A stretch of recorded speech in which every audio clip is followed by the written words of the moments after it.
لگ بھگ 100 سال پہلے ماہرین فلکیات سمجھتے تھے کہ انہوں نے مریخ پر زندگی کو پا لیا ہے۔ ایک گہری تاریک لہر مریخ کے قطب سے نکل کر اس کے خط استوا تک پھیل جاتی ہے۔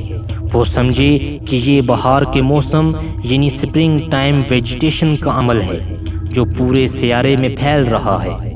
ان کی سوچ مریخ کے موسموں کے بارے میں بالکل ٹھیک تھی۔ مریخ بھی اپنی محوری گردش پر زمین کی طرح 23 درجے جھکا ہوا ہے، لہٰذا وہاں گرمی، سردی، خزاں اور بہار جیسے موسم موجود ہو سکتے ہیں۔ موسم ہی آب و ہوا کی رت لاتے ہیں، مگر وہ گہرا سایہ جو ماہرین فلکیات نے دیکھا تھا، در حقیقت وہ ایک تباہی مچاتا ہوا تند و تیز طوفان تھا، اور اس طوفان کے برپا ہونے کی وجہ صرف اور صرف مریخ کا اپنے محور پر جھکاؤ ہی تھا۔ سورج کے گرد زمین ایک سال میں اپنا پورا چکر مکمل کرتی ہے۔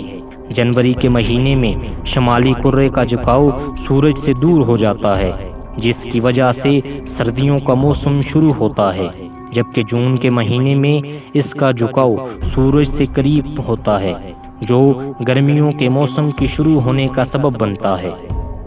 مریخ کے بین السیارہ عظیم البحثہ گرد کے طوفان کا مقابلہ زمین کے علاقائی گرد کے طوفانوں سے کسی بھی صورت نہیں کیا جا سکتا۔ ہم نے کرۂ ارض پر کبھی بھی اتنے بڑے اور عظیم طوفان نہیں دیکھے۔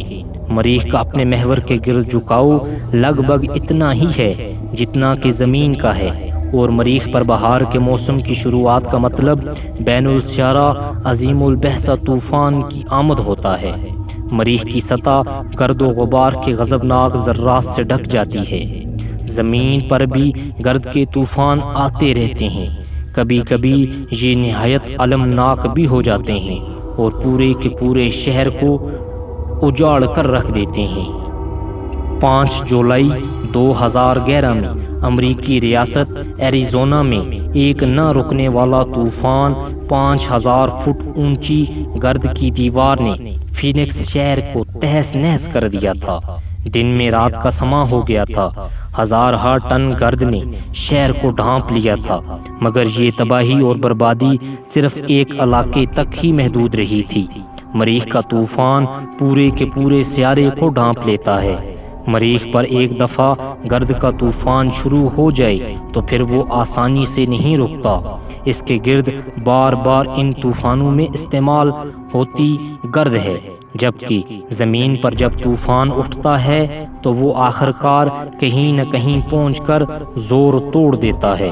زیادہ تر گرد کے طوفان سمندر میں جا کر بیٹھ جاتے ہیں، جو ماحولیاتی چکر کے لیے نہایت ہی سود مند ثابت ہوتے ہیں۔ مریخ پر شاید کوئی جگہ ایسی نہ ہوگی جہاں گرد و غبار کی وافر مقدار دستیاب نہ ہو اور وہ طوفان کے بڑھاوے کا سبب نہ بنے۔ لہٰذا طوفانوں کے ان نظاموں کی ایک دفعہ شروع ہونے کی دیر ہے، پھر یہ ہفتوں بلکہ مہینوں تک رکنے کا نام نہیں لیتے۔ مریخ کا زبردست خشک کرۂ فضائی بھی ان طوفانوں کے حجم اور اس کی طاقت میں اضافے کا باعث بنتا ہے۔ زمین کے طوفانوں کے اٹھنے والی گرد فضا میں جا کر جلد ہی بارش کے ذریعے صاف ہو کر سمندر میں چلی جاتی ہے۔ مریخ میں اس طرح کی گرد کو فضا سے صاف کرنے والی کسی بارش کا کوئی وجود نہیں ہے، لہٰذا وہاں ایک دفعہ اگر گرد فضا میں پہنچ گئی تو وہاں جا کر لمبے عرصے کے لیے اس وقت تک موجود رہتی ہے جب تک گرد کے ذرے بذات خود آہستہ ہو کر نہیں بیٹھ جاتے۔ مریخ پر بارش نہ ہونے کی وجہ سے ہی طوفان پورے سیارے کو لپیٹ میں لے لیتے ہیں۔ گرد کے دوسرے چھوٹے طوفان بھی مریخ کی سطح پر سے دیکھنے میں نہایت ہی شاندار لگتے ہیں۔ مریخ پر گرد کے بگولے وہاں پر موجود آئرن آکسائڈ کے ذرات کو کھینچتے ہیں۔ سب سے بڑا بگولا 16 میل تک فضا میں دیکھا گیا۔ یہ بگولا مریخ کی فضا میں باریک ذرات کو پہنچا دیتے ہیں، جس سے گرد کی لہر سی بن جاتی ہے جو مریخ کے خشک ماحول کو کنٹرول کرتی ہے اور بین السیارہ عظیم الشان طوفان کا پیش خیمہ بنتی ہے۔ مگر مریخ پر بھی اتنے بڑے طوفان شاذر نادر ہی اٹھتے ہیں۔ ماہرین فلکیات نے پچھلے 100 سال میں گرد کے ایسے صرف 10 طوفان ہی کھوجے ہیں۔ قدیم ماہرین فلکیات نے مریخ پر جس چیز کو زندگی کا نشان سمجھا وہ یہی عظیم طوفان تھے۔ مگر ایک سیارہ طوفان جو پورے سیارے کو ڈھانپ لے، وہ بھی ہمارے اگلے سیارے کے طوفانوں کے آگے نہایت ہی حقیر سا لگتا ہے۔ یہ طوفان اور یہ سیارہ کون سا ہے، اس بارے میں بات ہم دیکھو جانو کی اگلی ویڈیو میں کریں گے۔ امید کرتا ہوں آپ کو ہماری آج کی یہ ویڈیو پسند آئی ہوگی۔ اگر ویڈیو پسند آئے تو ویڈیو کو لائک، شیئر اور چینل کو سبسکرائب کریں۔ آپ نے اپنا قیمتی وقت نکال کر ہماری ویڈیو دیکھی، ہم آپ کا بہت شکریہ ادا کرتے ہیں۔